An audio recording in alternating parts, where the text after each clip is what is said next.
Hey everyone, and welcome to this deep dive where we're going to be, looking at Malcolm Gladwell's Talking to Strangers. Oh, this is a good one. Yeah, it is, and we're going to try and help you better understand how you interact with everyone, really.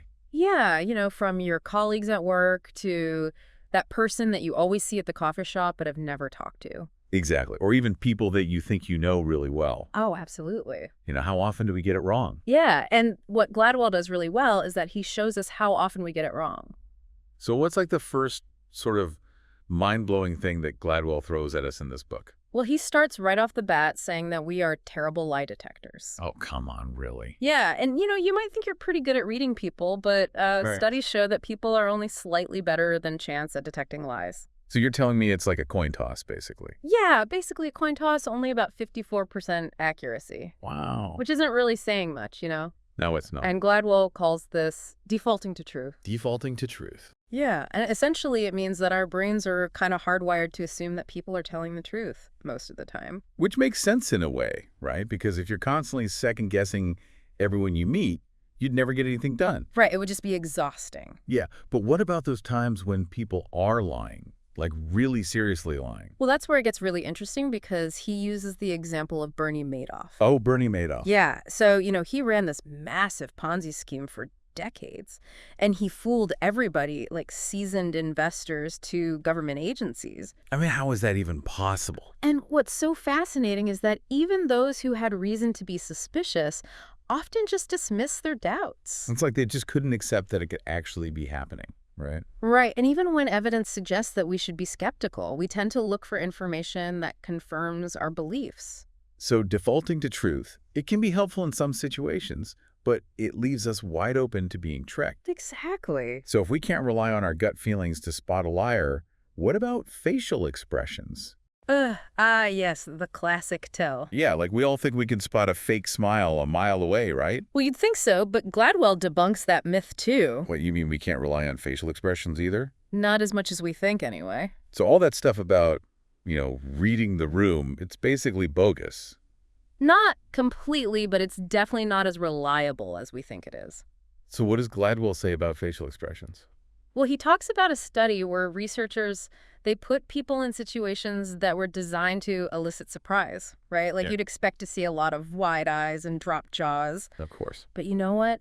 The majority of participants did not show those classic surprised expressions. Wow, really? So we're really not as good at reading people as we think we are. Not even close. Okay, so how does all this actually play out in the real world? Well, Gladwell uses the Amanda Knox case to really illustrate this point. Oh yeah, Amanda Knox, wasn't she accused of murdering her roommate? Right, and a big part of the suspicion against her initially was how she behaved after the murder. Like she didn't act the way a grieving friend should act. Exactly, she didn't fit the stereotype. And the police interpreted her unusual behavior as a sign of guilt. Even though there wasn't really much physical evidence. Right, and it just shows you how dangerous it can be to assume that outward appearances reflect someone's true emotions. Because people aren't always transparent, are they? Nope. And misjudging that can have serious consequences. Wow, this is heavy stuff. So if we can't trust our gut feelings and we can't rely on facial expressions, I mean, are we just doomed to constantly misunderstand each other? Well, not necessarily, but we need to be aware of the things that are clouding our judgment.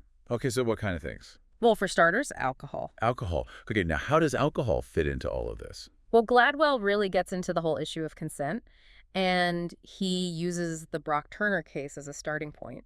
I remember that case. It was a really controversial one. Yeah, it really sparked a lot of conversation about sexual assault on college campuses, and he talks about a study where they asked students about what constitutes consent. And the results were pretty shocking because there was a surprising lack of agreement on even the most basic indicators. So people aren't even on the same page about consent in general, and then you add alcohol into the mix. Exactly, and you can see how things can get really murky. Yeah. And Gladwell points to this concept called alcohol-induced myopia. Alcohol-induced myopia. What is that? It basically means that alcohol narrows your focus to the immediate situation, like you're less aware of the consequences, and it's harder to pick up on those social cues. Oh, so like you have tunnel vision. Exactly. Yeah. And it just shows you how important it is to be really mindful in situations where consent is important. Especially when alcohol is involved. Absolutely. This is really giving me a lot to think about. It seems like alcohol can just amplify all the challenges that we already have when it comes to understanding strangers. It definitely can. And sometimes those misunderstandings can have really, really tragic consequences. Yeah. Which brings us to the story of Sandra Bland. Oh, gosh, yeah. Sandra Bland. That's a tough one. Yeah, so she was pulled over for a minor traffic violation, Yeah. and the encounter with the police just escalated dramatically. With devastating results. It's just a heartbreaking example of how miscommunication and bias can lead to just terrible outcomes. And I think Gladwell argues that the officer in this case, he basically abandoned the default to truth. He assumed that Sandra Bland was hiding something right from the get-go. So instead of giving her the benefit of the doubt, he jumped to conclusions. Exactly, and misinterpreted her behavior as suspicious. And this is where the power dynamics of this situation come into play, right? Absolutely, because Sandra Bland, she was a black woman, and she was already at a disadvantage in this interaction with a white police officer. So her anger and frustration, which were totally understandable given the situation they were seen as threatening, instead of just a natural response to being treated unfairly. Right, and it really highlights how important it is to consider the broader social context. Wow, this is a lot to process. But I'm already starting to see how all of these ideas can help us navigate the world, with more awareness and maybe even a bit more empathy. That's the hope, anyway. This has been really eye-opening. I can't wait to keep digging into these ideas. It's almost a little scary how easily we can misjudge strangers. Like, is defaulting to truth always a good thing? Right, it's a fascinating question that Gladwell digs into. Defaulting to truth is super useful for, everyday interactions. It keeps things running smoothly. Right, like we were saying, if you questioned everyone's motives all the time, you'd never get anything done. Exactly, but it's not a perfect system, and there are definitely times when it can backfire in a big way. Yeah, like with Bernie Madoff, he was able to fool so many people for so long because they just defaulted to truth. Like, how do we balance that with protecting ourselves from being conned? That's the tricky part, right? Gladwell says that while we need to be aware of deception, we shouldn't let it make us suspicious of everyone we meet. That makes sense, because if we're constantly doubting everyone, Yeah. it just creates this atmosphere of distrust. Right, and to illustrate that point, he brings up this guy, Harry Markopoulos. He was the fraud investigator who actually exposed Madoff's scheme. Oh, wow. Yeah, and even though Markopoulos was totally right, he faced a ton of resistance because he questioned everything, and that just went against how most people operate. So basically, we need people like Markopoulos to keep things in check. But for most of our daily interactions, we need to default to truth to keep things running smoothly. Exactly, and this is where context comes out. The way we approach strangers should really depend on the situation. Okay, I see what you mean. Like if I'm talking to a financial advisor, I might want to be a little more skeptical than if I'm just asking someone for directions on the street. Exactly. So it's not about getting rid of defaulting to truth completely. Mm. It's just about being more aware of when it might not be the best strategy. Right, and when you might need to dig a little deeper. Okay, so are there any practical tips that Gladwell gives us to improve how we interact with strangers? He doesn't really give a step-by-step guide, but his insights point to some key things we can do. Like what? Well, one thing is to be more aware of the limits of transparency. Don't assume you can read someone's emotions just by looking at their face or body language. So no more trying to be an amateur detective. Right, because we're really not that good at it. Yeah, we've established that. Another thing is to really pay attention to what people are actually saying instead of trying to read between the lines. So active listening. Yes, active listening is key. So we need to be better listeners, and not just to the words, but also to the context. Exactly. Think about the situation, the person's background, all the things that could be influencing how they communicate. Right, because everyone has their own unique way of communicating. Absolutely. And we need to be aware of our own biases, too. Are we more likely to default to truth with people who look like us or share our background? That's a good question. It's something we all need to think about because our biases can really color our perceptions. And that can lead to all sorts of misunderstandings. Exactly. And the Sandra Bland case is a really powerful example of how situational factors can really influence how interactions unfold. It's just terrifying to think that a simple traffic stop can escalate so quickly based on assumptions and misinterpretations. And it shows how high the stakes can be when we're talking to strangers, especially when there's a power imbalance. And this is where Gladwell's work becomes really important because he's not just talking about some interesting psychological theory. He's highlighting the real-world consequences of miscommunication. It's not just about awkward encounters, it's about people's lives. Exactly, and it's a call to action. If we can become more aware of these pitfalls, we can hopefully start to change the way we interact with each other. And maybe create a more just and understanding world. That's the goal. And it leads to a question that Gladwell asks throughout the book. If we can't rely on facial expressions or gut feelings to understand strangers, how do we navigate a world where we have to interact with them all the time? Yeah, that's the million-dollar question. How do we build trust and connect with people when communication is so complex? Right. It's a tough question, and Gladwell doesn't pretend to have all the answers, but he challenges us to really think about it and to approach these interactions with more empathy and awareness. So it's not about finding a quick fix, it's about changing our mindset. Exactly. And recognizing that understanding strangers is an ongoing It's process. a journey, not a destination. I like that. Gladwell has really given us a lot to think about. I mean, he's taken something as ordinary as talking to strangers and shown us how significant it really is. Right. It's not just small talk. It can have a huge impact on our lives. And on other people's lives. Absolutely. And I think our listeners are probably having some of the same realizations. I'm sure they are, because this is the kind of knowledge that can really change the way we interact with everyone. From our loved ones to the people we pass on the street. Speaking of which, there's one more powerful example from Gladwell's book that I think we should talk about. It involves a traffic stop, but it's about so much more than that. You're talking about Sandra Bland. Yeah, her story is so tragic, but so relevant to everything we've been talking about. It really is. So for those who might not know, Sandra Bland was a 28-year-old black woman who was pulled over in Texas for failing to signal a lane change. Right, and then things escalated with the police officer, and she ended up dead in her jail cell 3 days later. It's a case that sparked a lot of outrage and protests. And it raised a lot of important questions about racial bias, police brutality, and the systems that allow these things to happen. And Gladwell uses this case to show how our inability to understand strangers, especially across lines of race and culture, can have devastating consequences. It's a reminder that our biases, both conscious and unconscious, can have a huge impact on how we see and interact with other people. And one of the things Gladwell points out is that the officer, Brian Encinia, he approached the situation with all these assumptions. So instead of defaulting to truth, he defaulted to suspicion. Exactly. He saw everything Sandra Bland did as potentially threatening. It's so sad to read the transcript of their interaction.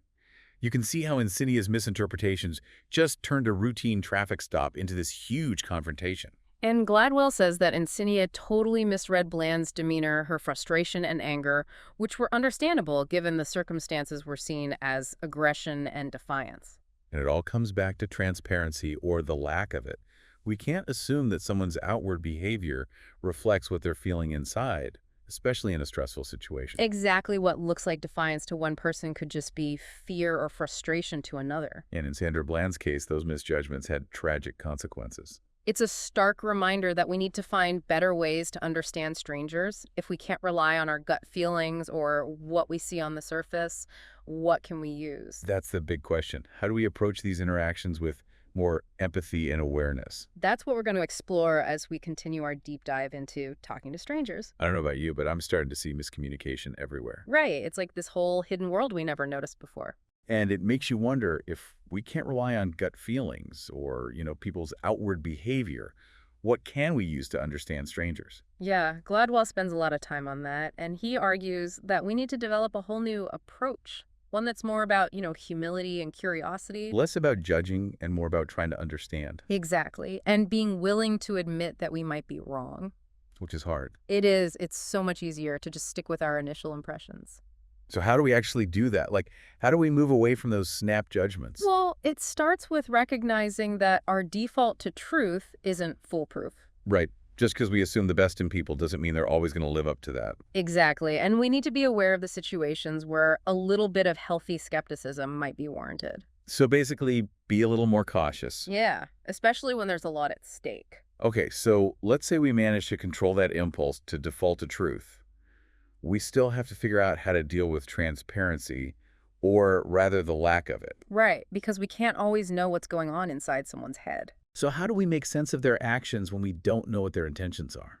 Gladwell says that active listening is key. Active listening, so not just hearing the words, but really paying attention to what's being said. Exactly. And also paying attention to how it's being said, like the tone of voice, the body language, all of it. And not jumping to conclusions. Right. Instead of assuming we know what the other person means, we should ask clarifying questions. So more listening, less assuming. Exactly. And we need to be aware of our own biases, too. Oh, our biases. Well, Those pesky biases. yeah, because they can really distort our perceptions without us even realizing it. Like we might be more willing to trust someone who reminds us of ourselves. Exactly. Or we might be quicker to judge someone who's different from us. It's like we have to constantly be checking ourselves. We do if we want to be fair and objective.